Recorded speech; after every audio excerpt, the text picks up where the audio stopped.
Okay, I'm just gonna show some Nintendos I got. Gotta get them out the door, so just gonna do a quick report on them. Let's see, this is a Mattel version. I got it for 25 bucks. Had all its parts. Had quite a few dust bunnies inside of it. I picked this one up. 25 is not a bad price, but it also came with. Here, I'll go get that game. No, The Legend of Zelda. Yeah, that was in the Nintendo I found in Valley Village.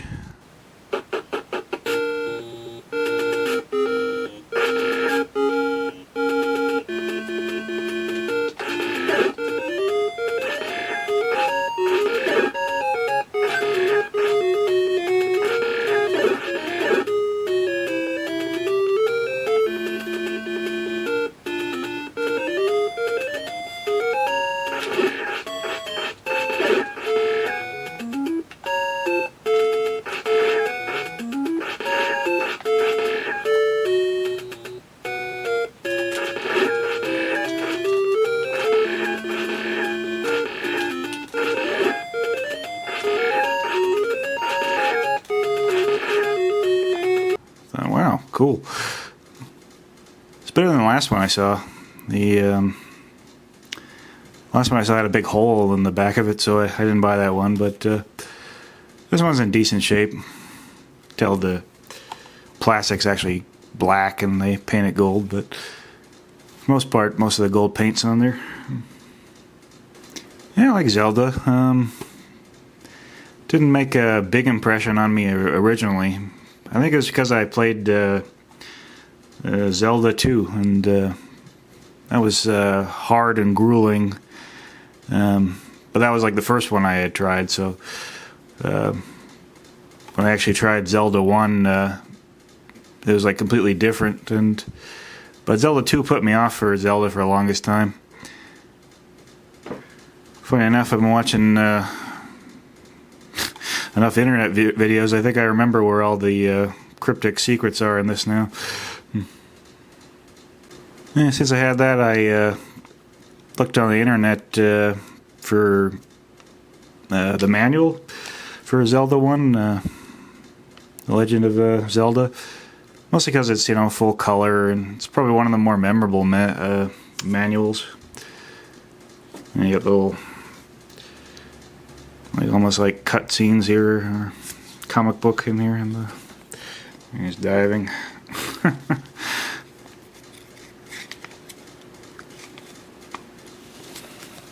Yeah, got these from EP030 Games, based out of Florida. They're having pretty regular sales, so the manuals are only like I don't know, $2 to $4 usually. I think I got this one for $3. So you didn't see that very often, the full color there. Got it back to working order. Same 72-pin connector, but only thing, it doesn't work in the down position. I just sort of Frankenstein some kits together. Got this zapper from a grab bag of about 20 bucks. Had a bunch of controllers and games in it. But the main unit, let's see, that was 20 bucks. See it? Yeah, only had one gamepad. Pretty dingy. Just some light scratches in there. No grip initially. I bent the pins, tightened it up. Worked instantly. Also, I've disabled the lockout chip in all of these, just for the sake of no blinking. Speak of the devil, in that box of Xbox stuff I got recently, and there it was, Zelda 2, The Adventure of Link.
not well loved. Black Sheep, well, let's say I think the CDI one is probably more of a Black Sheep than this one, but this is the one, nobody really liked it.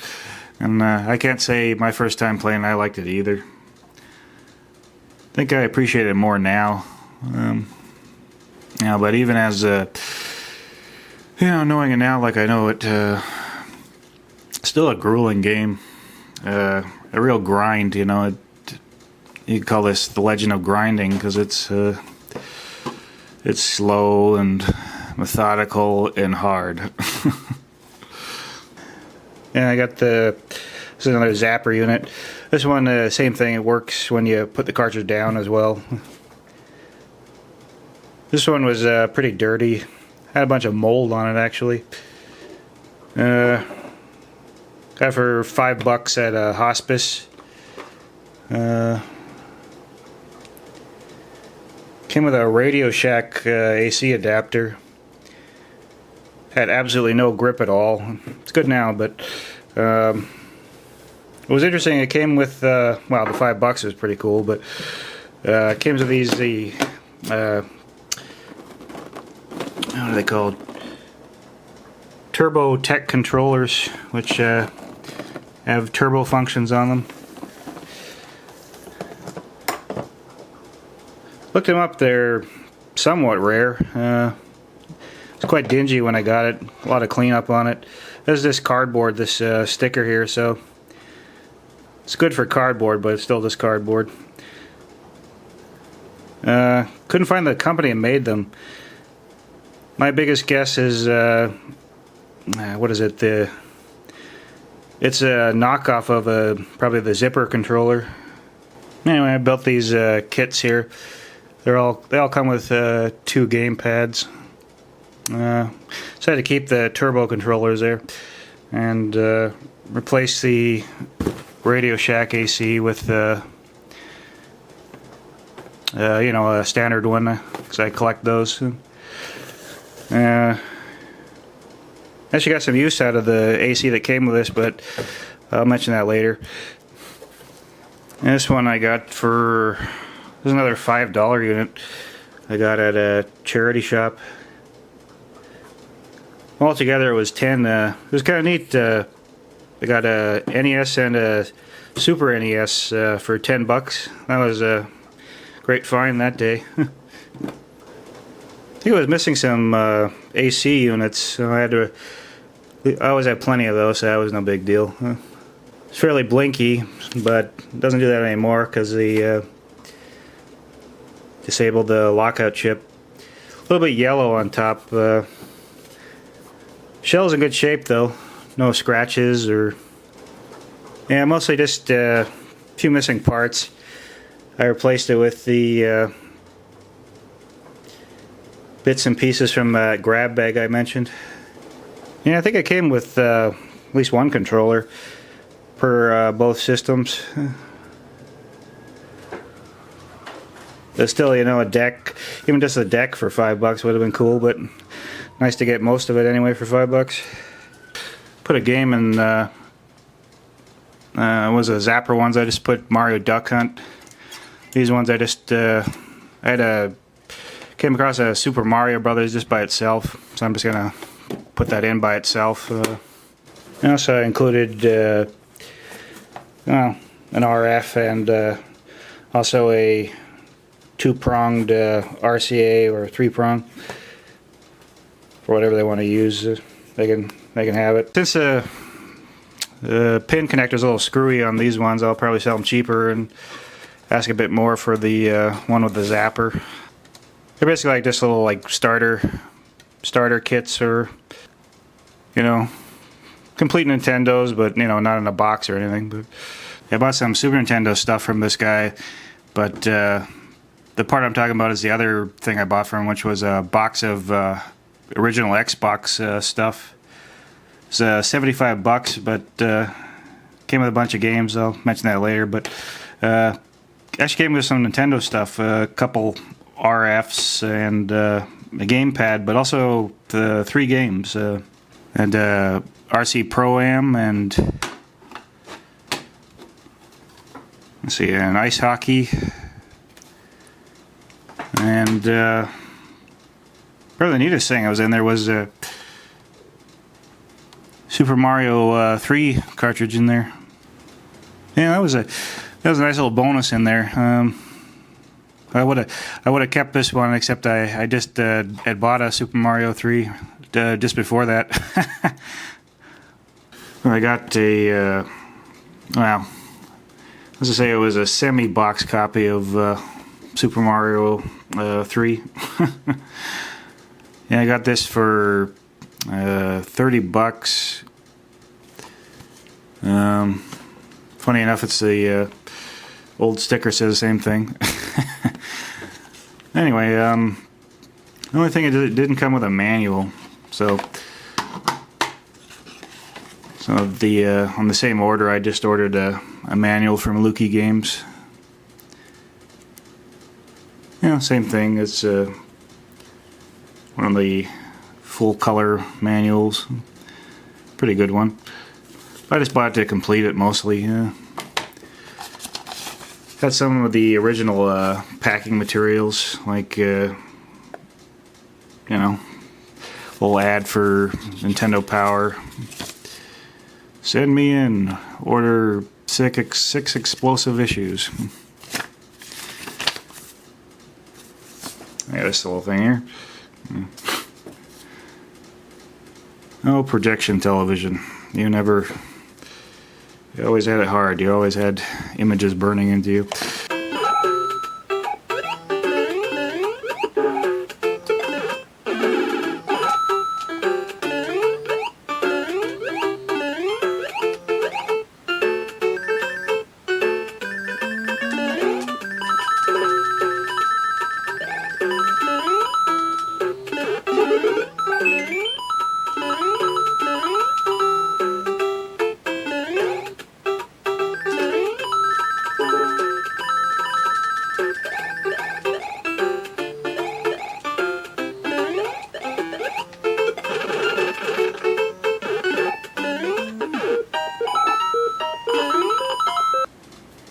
Yeah, what was cool about that Super Nintendo I bought from the guy I bought the Xbox stuff from was it came with the security bits. And these are genuinely handy, I have to say. They get into like everything after the Super Nintendo machines and Sega Genesis cartridges, and also Nintendo cartridges. And that's I took these all apart, and it's a hell of a lot easier to get the carbon and dirt off the pins when you can just pull the circuit board right out of it.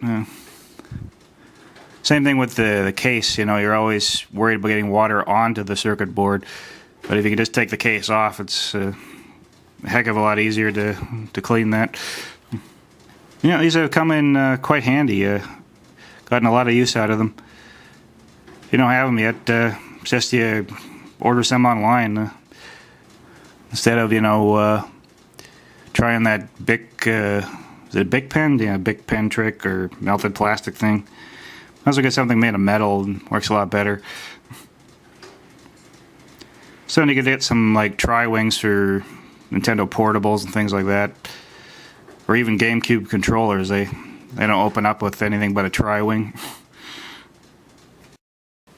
Okay, I got these Super Nintendos. I think at least two of them are from deals I got. Like a unit in games, like 8 or 10 games for $75. Actually managed to get some good classic titles when I bought these. Some good staples for the Super Nintendo. And I think at least two of them are that. It's like a kit basically. You got your two controllers and AV power, and gonna put a Super Mario World in there too. Sell it as a good starter kit.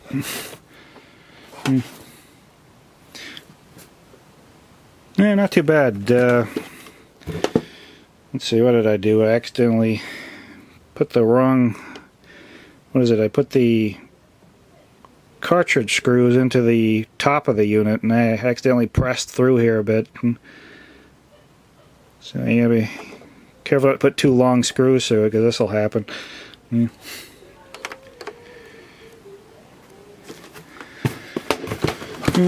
Not too bad on the controllers. I had one shoulder button that was actually broken inside. I had to epoxy that back together, but I got it back into order.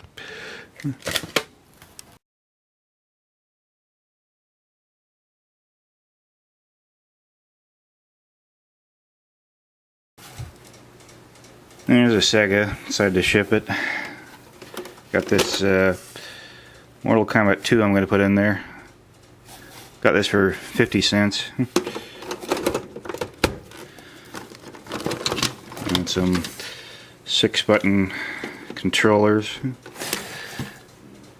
They sell it like as a Fighter's Genesis, I guess you would call it. I had a dud power supply. Not this one, but that happens sometimes. You gotta test things. So many Sega Genesises. It was an inherit Sonic 2 carts. You know, the not for resale ones. Yeah. I have so many power supplies, which is a good thing. Like I said, so one of them was a dud on me. Man, I need to get rid of some of these. Mostly I was lacking for RF adapters or just AV adapters in general, but turns out I had enough of them to make a couple. Actually got one more on the way. That came out pretty nice. Yeah, started organizing things into like bins. It's basically all Sega stuff here. Sega Genesis, Mega Drive stuff. That's not a bad price. $4, 6-button. Yeah. Anyway, this is about. Must have lowered at about 50%. Got way too many power supplies.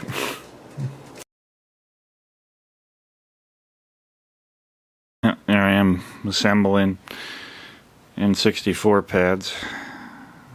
And this stuff is tedious. So many parts, so many things to put together. Going through Q-tips to cleaning the carbon off these things. Okay, just lastly we have this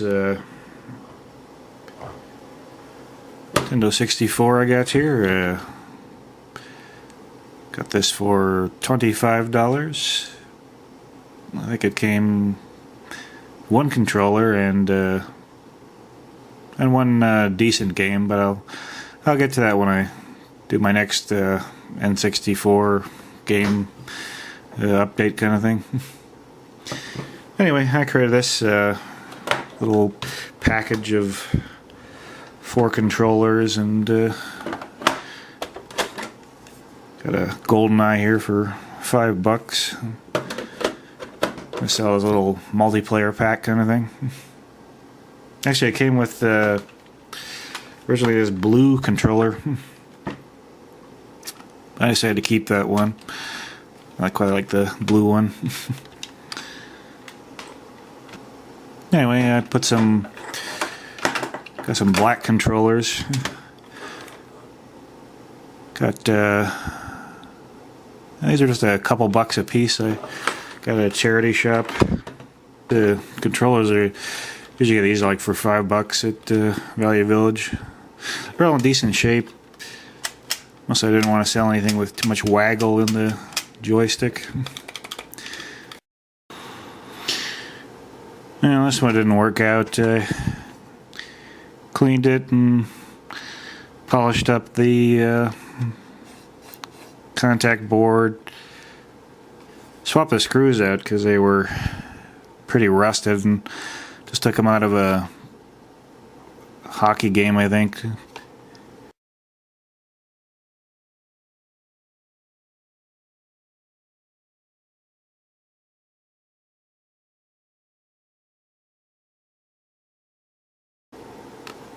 It's only $4, but fortunately I had to give up my working copy to the packages as I put together. But it went well. As of now, one has already been sold, and I hear news another one is soon to be sold. So that's pretty good. Yeah, asked my sister to sell them for me. I don't have an account, and I don't really sell that often, so this is like a couple of years worth of build-up to sell off here. Actually, speaking of carts, I had that one I had to give up my Super Mario World, but through editing, we cut to the future, and I found a $6 working copy, so I'm back in business for Super Mario World. Not too bad. Missing a screw here. I think somebody improvised a tool here because we got some sort of chew marks here. I'll probably just swap parts around. Not too bad. I got this one for, I think it's this one. It's like for $5. It's good, you know, all around basically, except the power lead's gone on it, so I have to replace that.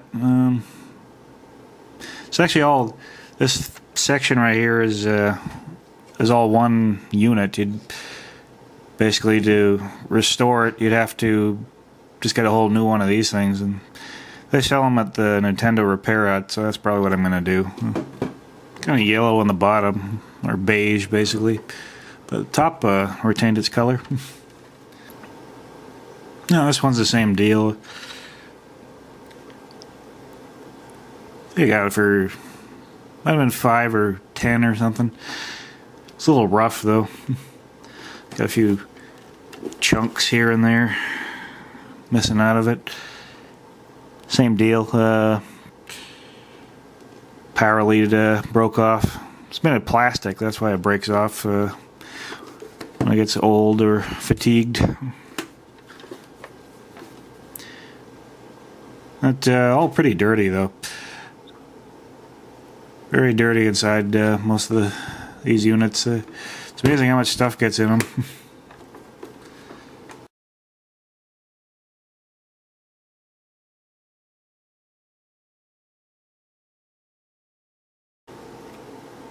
Not too bad on repairs. Had a few things break, and I had to like epoxy them back together. Mostly like shoulder buttons. I had a Super Nintendo pad and an N64 pad with the shoulder button. I don't think it was from use. I think maybe it just got dropped or something, 'cause it snaps at the weak point where it pivots. Anyway, all this selling is for trying to get some money towards a gamepad project for the ColecoVision. I will put a link in the you know, somewhere on the, probably below, I guess, and you can check that out. Getting some feedback on Atari Age about it, and I'm also headed out to the Vancouver Retro Gaming Expo this year. So I managed to get some money together for that expo because they're going to have dealers down there with tables and things. I'll make sure I take some pictures of that. There's going to be other people, they'll probably cover it better than me, but I don't plan to stay all day. It goes to like 11 p.m., but I'm not staying that long. Anyway, I'll see you later.